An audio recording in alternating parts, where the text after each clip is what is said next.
Saat kita kepepet butuh uang atau BU, seringkali kita merasa harus segera mengambil keputusan secepat mungkin. Padahal, di kondisi seperti itu, mental kita ini sedang tidak baik-baik aja. Coba kita jujur ya, saat kebutuhan mendesak, tagihan menumpuk, uang tidak cukup, apa yang kita rasakan? Aduh, panik, takut, terdesak. Seolah-olah waktu mengejar kita. Dan dalam kondisi seperti itu, kita mengambil keputusan. Meminjam, menggesek, mencari jalan tercepat. Yang penting, masalah hari ini selesai. Namun tanpa disadari, kita sedang masuk kepada pola yang sama. Gali lubang, tutup lubang. Ya, hari ini terasa aman. Tapi bulan depan masalah kembali datang dengan tekanan yang lebih besar. Telepon mulai berdatangan, tagihan semakin banyak, tekanan mental meningkat, dan kita kembali ke titik yang sama.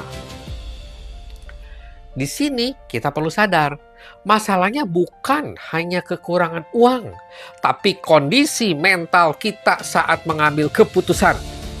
Keputusan yang diambil saat kita sedang panik akan selalu salah arah karena kita tidak berpikir dengan jernih. Kita hanya ingin rasa tidak nyaman itu segera hilang.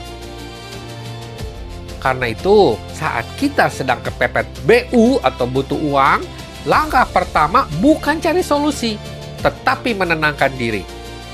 Salah satu cara yang bisa kita lakukan adalah self-talk atau bicara pada diri sendiri secara jujur yang sering saya bagikan di channel ini. Namun perlu dipahami, self-talk itu bukan proses instan. Tidak cukup kalau cuma sekali saja dilakukan.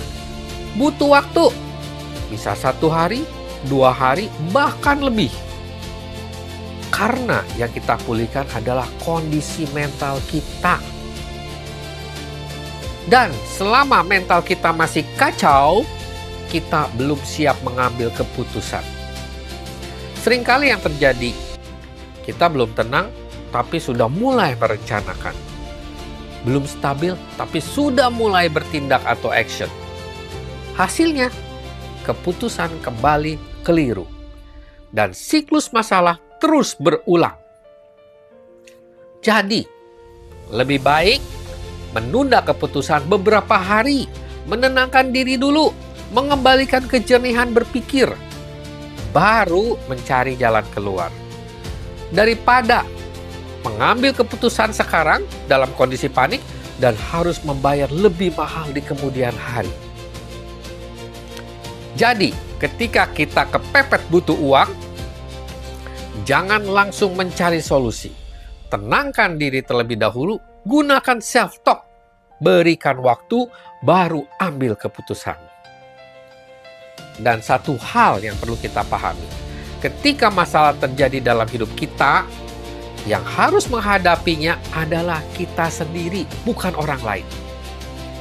Jangan menunggu diselamatkan, karena tidak akan ada orang menyelamatkan Anda. Jangan berharap orang lain akan peduli. Realitanya, tidak banyak orang yang benar-benar memikirkan hidup Anda, kecuali orang tua kita. Maka berhentilah menunggu, mulailah menghadapi, dan perlahan bereskan hidup kita. Boleh percaya, boleh nggak? Ngopi bareng, kaya bareng, bersama Bro Agus Juara.